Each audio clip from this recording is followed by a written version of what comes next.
Narito na ang numero 1 pagbabalita sa radyo na araw-araw. Pinakikinggan sa Luzon, Visayas at Mindanao. KBP Golden Dove Best News Program. Mula sa Head News Center ng pinakamaraming himpilan at number 1 na radio network ng bayan, RMN. Ito ang numero 1. RMN News Nationwide. RMN News Nationwide. Kasama ang maasahang broadcaster, Buddy Oberas, at ang KBP Golden Dove Best Newscaster, Weng de la Peña. RMN News Nationwide. RMN Headlines. Ngayong tanghali sa RMN News Nationwide, 10 million pesos reward money nilaan ng gobyerno para sa kadarakip ni Janet Lim Napoles. Announce ko sa inyo, 10 million ang reward for information leading to the arrest of Mr. Poles. Tropical Depression Nando lumakas pa. Isa patay habang libu-libong pamilya ang apektado dahil sa bagyo sa Northern Luzon. Dating PNP Chief Director General Abilino Rason at 22 iba pang opisyal ipinaaresto na ng Sandigan Bayan. Isang townhouse unit sa Quezon City pinasabugan ng granada. Headlines. Itang negosyo masama presyo ng gulay at isda sa ilang pamilya sa Metro Manila tumaas. Headlines. At mahigit sa 160 kataon tinamaan po ng kolera sa Cuba. Buong pagsasar ang boses ng balita. RMN News Nationwide. 61 taon nang sumusulong sa katotohanan. Tumutulong sa nangangailangan. Sa edad na 61, RMN pa rin ang may pinakamaraming number 1. Salamat mga kasama. Happy anniversary sa ating samahan.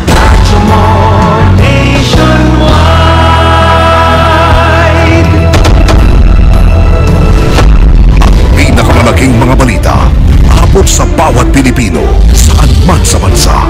RMN News Nationwide.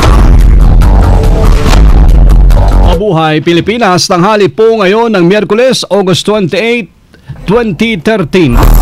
Ang 61st anniversary ng inyong RMN. Ito pa rin ang numero ng RMN News Nationwide. Ako si Buddy Oberas. Ay po'y live na live sa DYHP 612 RMN Cebu, DXMD 927 RMN General Santos, DYKR 1161 RMN Calibo, at sa DX o DCRC 873 RMN Legazpi. Live international by www.rmnews.com at WRMN New York, USA. At sa lahat po natin mga number 1 AM station sa buong bayan.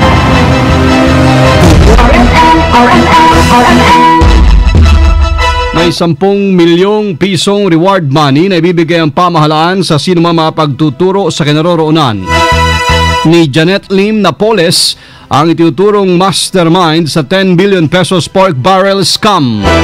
Ito mismo ang inianunsyo ni Paulong Noynoy Aquino sa isang press briefing sa Pasay kanina umaga. Ayon po kay Pinoy, pinag-uusapan pa kung magkano ang gagang reward money para sa makapagtuturo naman sa kapatid ni Napoles na si Reynald Lim. Gayun po man tumanggi ang Pangulo na magbigay niya pang detalye kaugnay sa paghuli sa dalawa. Announce namin sana a little later, no? Pero dahil natanong mo na, announce ko sa inyo, 10 million ang reward for information leading to the arrest of Mr. Poles. Para klaro, 10 million pesos. Binala naman ni Paulo Aquino mga kumakanlong kina Napoles na papanugutin din dahil sa pagtatago ng mga pugante. Tiniyak din ng Paulo na hindi sila titigil hanggat hindi raw po nahuhuli ang dalawa. Harboring of a fugitive, kaso yun. Obstruction of justice, kaso rin yun. So yung babala, palagay ko naman kung may mga gustong pag-iisip na makubumutup sa kanya, dapat maalala to. At kung akala na titigilan namin paghahanap dito, nagkakamali sila. At may reasonable confidence tayo na malapit-lapit na rin natin mahahabol yan. amongst others. Ang tinig po ni Paulo Noynoy Aquino kaugnay sa usaping ito. Duda naman ang grupo mga kasama ng Social Watch Philippines kung sa tama ginagastos ng Pangulong Noy. Ang kanyang lump sum fund o yung Presidential Social Fund na tinatawag, nagkakahalaga ng 319 billion pesos. Ayon kay Professor Leonor Briones, convener ng Social Watch Philippines, bagamat matuwid daw po yung daang gustong tahakin ni Pinoy, hindi naman nakaka-check ang taong bayan kung tuwid nga ang paggastos nito ng kanyang pork barrel. Ngayon, kasi mataas ang trust rating, sa tingin ng tao, matuwid siya. Pero hindi natin masasabi na yung mga gastos ay matuwid. At saka yung record ng Special Purpose Fund na talagang nailabas 2009, makikita na madali itong abusuhin. Ito rin ang nakikitang butas ni Briones sa pork barrel ng mga kongresista at senador na tahasan po nagpapakita ng paglabag sa Section 86 ng General Appropriations Act. Sa nasabing batas sa kasada, dapat ay may quarterly report ang mga mambabatas sa Committee on Appropriation at Finance kung saan nila dinadalang kanilang mga pork barrel. Pero sa salukuyang sitwasyon, tinatapos muna ang buong taon bago nagpapadala ng pork barrel report ang bawat mambabatas. Na kailangan na ang DBM mag-report quarterly sa paggamit ng lump sum appropriations ng special program, ang Special Purpose Fund. Quarterly, every 3 months, i-report. Hindi mo hintayin na matapos ang taon. I-report sa Committee on Appropriations, sa Committee on Finance ng Senado. Sabi naman ng Committee on Appropriations, hindi naman daw sila nakakatanggap ng report na yan. Professor Leonor Briones, convener ng Social Watch Philippines sa interview ng RMN. At inamin po mga kasama ni Senadora Cynthia Villar na nakatanggap nga siya na magigit sa 100 million piso ang pork barrel. Kung siya'y kongresista pa na Las Piñas, hindi naman daw ito napunta sa kanya sariling bulsa. Sa interview ng RMN kay Villar, sinabi nito na allocation niya sa buong taon ang halaga at ito po ay kanyang pinamudmod sa pamagitan ng mga proyekto sa loob ng kanyang distrito. Gilid din ito na maayos ang kanyang naging paggasta ng kanyang pork barrel taliwas sa ilan na napupunta lamang sa ilang mga peking NGOs. Handa naman si Villar sa anumang investigasyon kaugnay sa pagkakadawit ng kanyang pangalan sa pork barrel scam. Allocation ko naman po yan, talaga pong tibak ng panahon ko as a congresswoman. At yung mga pinagamitan naman yan ay nasa menu, allowed naman yan, pumunta yan sa audit, sa lahat. Ang nag-implement yan ay some of them are the local governments of Las Piñas, so sila nag-disperse na. Senadora Cynthia Villar sa interview ng RMN. Opisyal ng Armed Forces binusalan ng Pangulong Noy sa paglalabas po ng sentimiento sa pork barrel scam. Kasama natin sa Balita Live, Deo de Guzman. RMN Report. Sinabihan ni Pangulong Noynoy Aquino ang mga opisyal ng Armed Forces of the Philippines na wag maglabas ng saloobin sa kontrobersyal na pork barrel scam.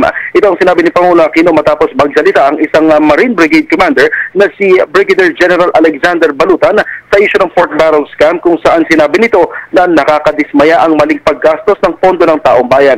Ayon kay Pangulong Aquino, naiintindihan niya ang sentimiento ng general dahil pareho sila nadismaya dahil hindi dapat nagsasalita ang mga opisyal ng AFP. Ito anya ay dahil posibleng magkaroon ng negatibong implikasyon sa publiko ang paglalabas ng saloobin ng mga military officials.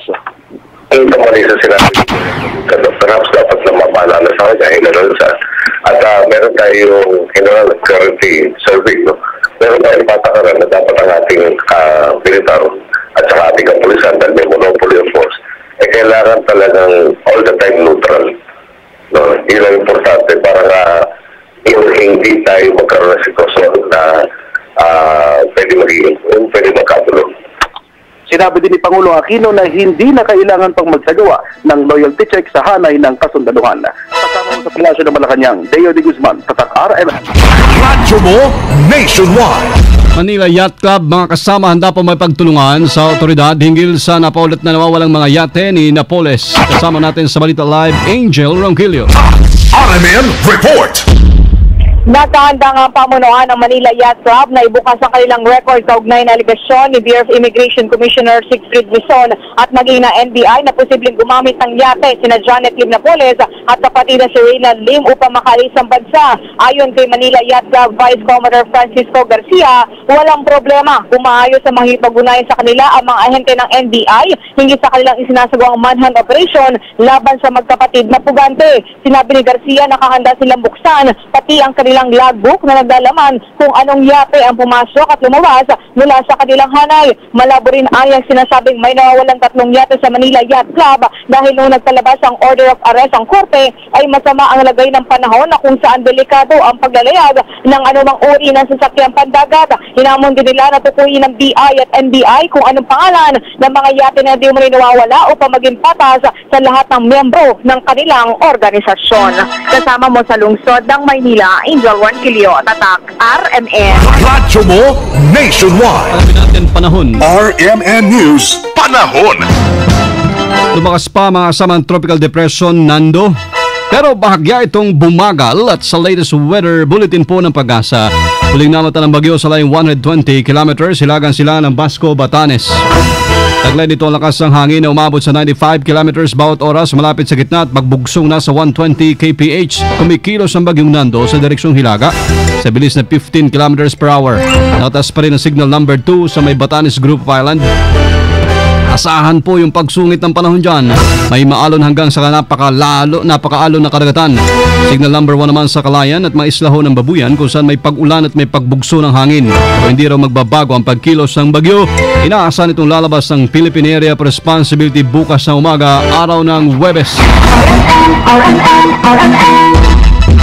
Ipinaresto na mga kasama ng Sandigan Bayan ang dating PNP Chief Director General Abelino Rason. Ito ikaugnay sa kaso ng irregularidad ng repair at maintenance ng B-150 Light Armored Vehicle na nagkakahalaga ng 358.48 million pesos at malversation na public documents. Walang binigay na piyansa ang korte kay Rason kasama ng 22 iba pang opisyal ng PNP. Napatunayan ang gross violation sa pag-award ng contract para sa repair at refurbishments ng 28 B-150 Light Armored Vehicles na ginamit po ng Special Action Force and Regional Safety Battalions ng pambansang pulisya. Ang repair cost sa ilalim ng kontrata ay higit sa 30% sa original acquisition price sa mga nasabing sasakyan. Nagsilbi si Rason na PNP Chief mula October 2007 hanggang 2008 at lumipat sa Malacanang matapos italaga ni dating Pangulong Gloria Macapagal Arroyo bilang advisor sa peace process sa More Islamic Liberation Front. Sa kaugnay na balita, ang PNP hindi magdadalong isip na arestuhin ang dati nilang hepe. Kasama natin sa balita live, Rhea Mamogay. RMN Report. Tiniyak ng Philippine National Police na hindi sila magdadalawang isip na dakpin si dating PNP Chief Retired Police General Avelino Razon. Ito'y makaraang magpalabas na ng arrest warrant ang Sandigan Bayan laban kay Razon at 32 pang ibang mga idinadawit sa 400 million pesos na anomalya sa pagpapagawa at maintenance ng 28 B-150 o itong armored personnel carriers noong 2007. Ayon kay PNP spokesman, Senior Superintendent Welvin Mayor, kasama sa mandato nila ang pag-aresto sa mga nagkakasala sa batas at susunod lamang aniya sila sa anumang ipinag-uutos ng korte. Pero sa ngayon ay hindi pa makumpirma ni Mayor kung nabigyan na ng kopya ng arrest warrant ang Criminal Investigation and Detection Group na siyang magsisilbi ng naturang mandamiento de aresto laban sa dating PNP Chief. Siniguro rin ni Mayor na kahit naging malapit si Razon sa mga pulis na maaaring makasama sa arresting team, hindi ito magiging sagabal para dakpin at itin-over sa korte. Gate ng opisyal, mahigpit ang kampanya ngayon ni PNP Chief Director General Alan Purisima sa pagiging professional ng mga pulis lalo sa pagtupad sa kanilang tungkulin. Kasama mo sa Kampo Krame, Rhea Mamogay, Tatak, RMN. Radyo mo nationwide. Inulantang po na pagsabog ang garahe ng isang townhouse unit sa number 46 Scout Puente Villa, Barangay Laging Handa, Quezon City kaninang bago mag-alas 6 kaninang umaga. Sa lakas ng pagsabog, nabutas po ang gate ng unit at na-flat din ang likurang gulong ng isang puting Fortuner na may plakang CJD 330 nasa garahe. Kinumpirma ni QCPD Director Senior Superintendent Richard Albano na isang engineer Reynaldo Puentes, CEO ng FF Cruz Construction na nagmamayari ng unit. Naroon naman ang kanyang pamilya sa loob ng bahay na mangyari insidente at kabutihang palad hindi po nasaktan. Sa pag-imbestiga ng otoridad, isang MK2 fragmentation grenade ang ginamit ng mga suspect. Posibleng may koneksyon sa trabaho na nangyaring pagsabog base na rin sa naging testimonya ng biktima. Tiniyak ni Albano, mabilis nilang malalaman kung sino nasa likod nito dahil sa tulong daw ng CCTV camera sa lugar. Ang sinabi niya kanina, personal ba? Hindi. Pero sabi niya, bagong lipat kasi siya, company, nag-resign siya. Yung siya sister company, Cruz. Ginanap siya, ginawa siyang CEO at the same time gagawin siyang president, pero nag-decline siya being the president at the same time. Kung kinakwento na yun, sabi niya, ang suspect na tungkol sa trabaho. Pero kahit pa paano may direksyon. Opo. Dahil dito ng suspect, makukuha natin yan kasi daming tatad ng CCTV dito. Si QCP Director Albano sa interview ng RMN. RMN News Negosyo. Bago sa negosyo mga kasama, meron pong isang namatay pa habang isang sugatan sa pananalasa ng bagyong Nando sa bansa. Sa report ng NDRRMC, ang nasawi ay kinalan si Fernando Briones, 59 anyos, residente ng Almagro, Samar, na nalunod sa kasagsagan ng ulan. Tumaas na ang presyo naman ng isda at gulay sa ilang partiho ng Metro Manila kasunod ng masamang panahon dala ng mga bagyo at habagat sa Luzon. Ayon sa ulat, sa Quezon City, partikular na sa Mega Q-Mart, umabot ng 5 hanggang 20 pesos kada kilo ang naidagdag sa presyo ng ilang gulay. Nasa 10 piso naman kada kilo itinaas ng ilang isda sa nasabing pamilihan. RMN News Abroad. Abot masama sa 163 kataong panibagong tinamaan po ng kolera doon sa Cuba. Ang outbreak ay galing sa malalawigan ng Habana, Santiago at Camagüey. Ayon sa Pan American Health Organization, kabilang sa mga bagong kaso ang 12 behero mula sa European at Latin American nations. Sa Habana, ang outbreak ay natukoy na mula sa 2 food distribution center. Panibagong kaso ay bukod pa sa 417 na kasong unang naitala.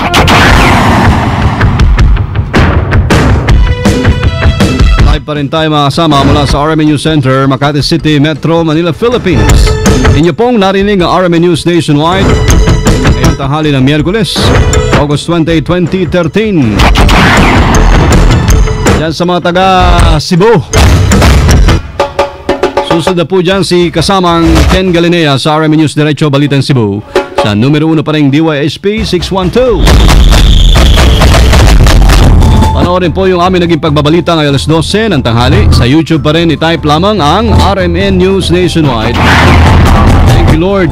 Muli po tayo nagkasama-sama. Salamat po sa inyong panahon.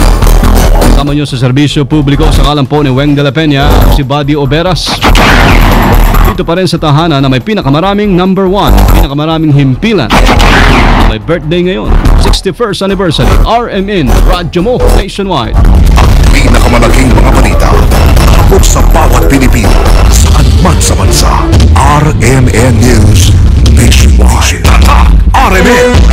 Sa alas 12, 18 ng tanghali.